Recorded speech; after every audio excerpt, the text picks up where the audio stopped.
Om Swastiastu. Perkenalkan, nama saya Niputu Ditamayu Pertiwi dengan NIM 2006091032 dari Prodi D3 Kebidanan.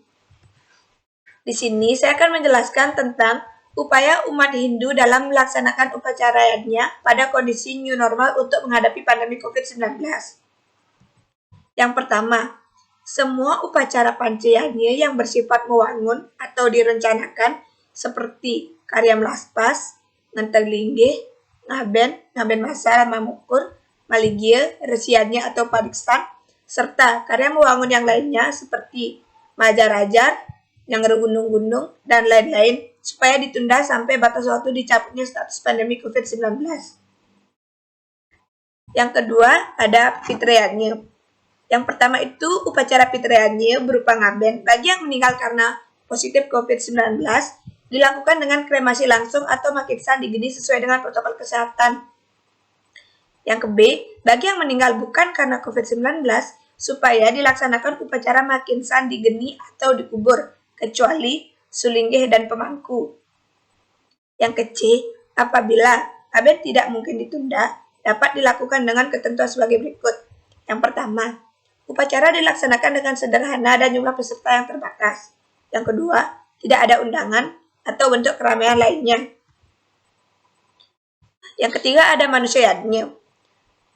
Manusianya yang terkait dengan kelahiran seperti upacara bayi 3 bulan atau 3 bulanan, otonan atau hari lahir atau siklus 6 bulanan dapat dilakukan dengan yang pertama, upacara dilaksanakan dengan sederhana dan jumlah peserta yang terbatas.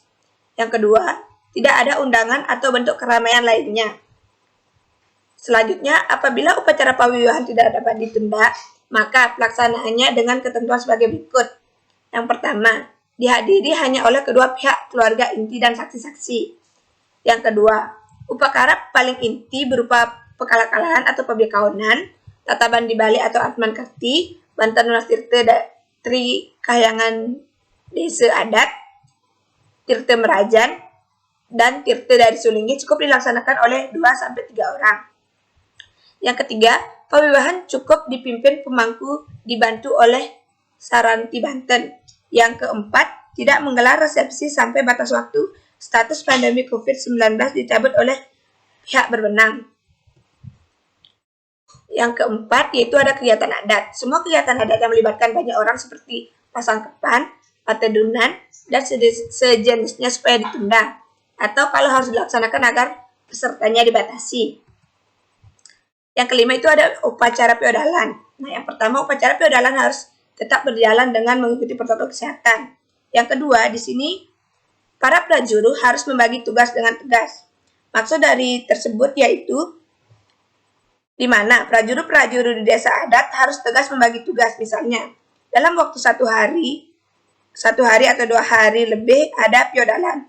Karena kita menerapkan sistem social distancing, misalnya dalam satu desa ada 5 banjar. Masing-masing banjar tersebut ada 100 orang, tidak mungkin semua banjar sembahyang secara bersamaan ke pura. Jadi, di sini kita bagi orang itu misalnya 20 orang per banjar untuk feodalan itu di hari pertama dan orang yang ada di pura tidak berkerumun, maka dibuatkan batas untuk tempat duduk persembahyangan minimal 1 meter. Dan seterusnya, seperti itu baik di hari kedua maupun di hari berikutnya. Selain itu, hal-hal penting lainnya yakni dalam setiap pelaksanaan pancayanya agar tetap mengikuti protokol kesehatan seperti memakai masker, mencuci tangan, memakai sabun saat ke pura adalah salah satu yang sangat efektif mencegah penularan COVID-19 ini.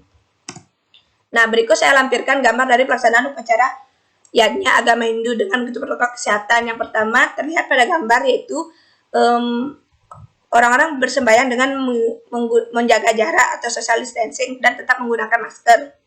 Dan di gambar kedua terdapat gambar sebelum memasuki area pura, umat Hindu melakukan mencuci tangan. Baik, sekian dari presentasi saya ucapkan terima kasih. Apabila ada kata-kata yang salah, saya mohon maaf. Om Santi Santi Santio.